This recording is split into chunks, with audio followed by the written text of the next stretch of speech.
مدينة كارلسروه. مدينة اليوم هي ثاني أكبر مدن ولاية فوتنبرغ بعد عاصمة الولاية شتوتغارت، ولهذه المدينة ثقل اقتصادي وعلمي كبير على مستوى ألمانيا، حيث فيها مصفاة النفط ميغو وهي الأكبر في ألمانيا، وتقع في الجهة الغربية من المدينة، وتشكل إيراداتها دخلاً اقتصادياً كبيراً للبلاد. ومن هذه المدينة أيضاً تم استقبال أول رسالة بريد إلكتروني في ألمانيا عام 1984، وتضم المدينة اليوم معهد كارلسروه للتكنولوجيا، وهو أكبر مؤسسة علمية للأبحاث في ألمانيا بميزانية 630 مليون يورو سنوياً و8500 موظف.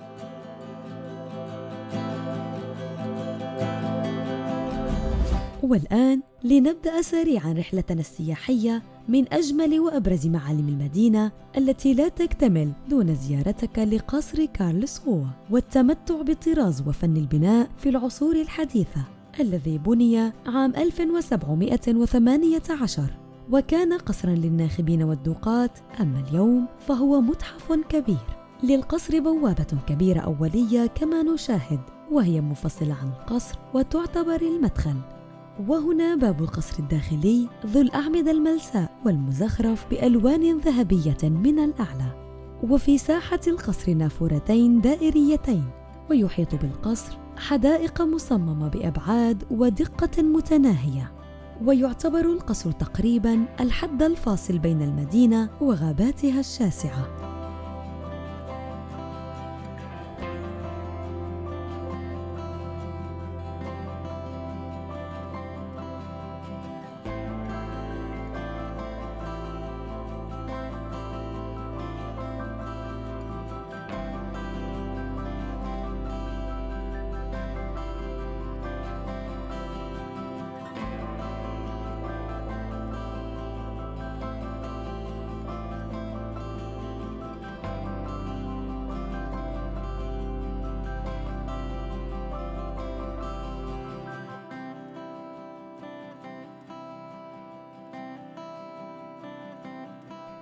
ومن هذه المدينة وهذه الملاعب تحديداً، هنا ولد نجم كرة القدم المشهور حارس المرمى أوليفر كان، وبدأ مسيرته مع نادي كارلسروه في سن السادسة، حيث كان أبوه يلعب ضمن صفوف النادي، وحصل على لقب أفضل حارس في العالم بجدارة ل3 مرات.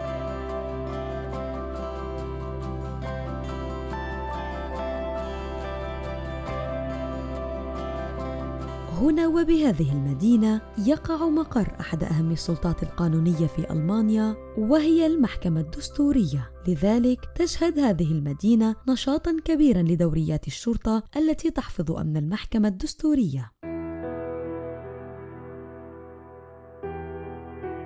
ويدعى هذا الزقاق ببلاتس دير جروندريchte، ويعني شارع الحقوق الأساسية، وفيه ينتصب 24 لافتة ذات وجهين تتناول مسائل الصواب والخطأ مع تصريحات قضاة ومحامين خالفوا القانون.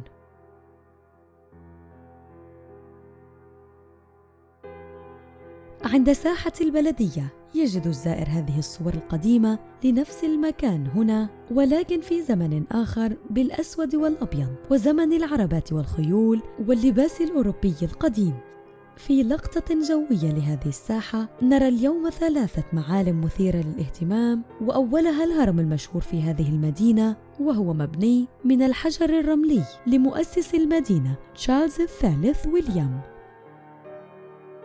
بالإضافة لهذا البناء وهو كنيسة المدينة التي بنيت عام 1807، وهي مبنية على نمط المعابد الرومانية. وفي الأعلى نرى هنا ما يسمى ملاك السلام على برج بارتفاع 61 متر.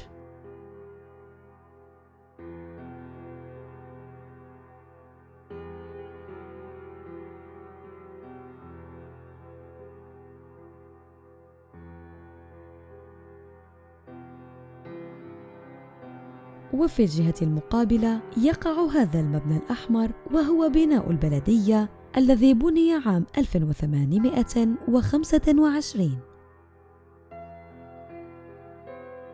بالعودة قليلاً إلى الناحية الشرقية من القصر، حيث تتواجد حديقة كارلسروه للنباتات والأزهار، إذ تحوي حوالي 20 نوعاً من الأشجار من مختلف أنحاء العالم، وعلى أكثر من 10,000 نوع من مختلف النباتات.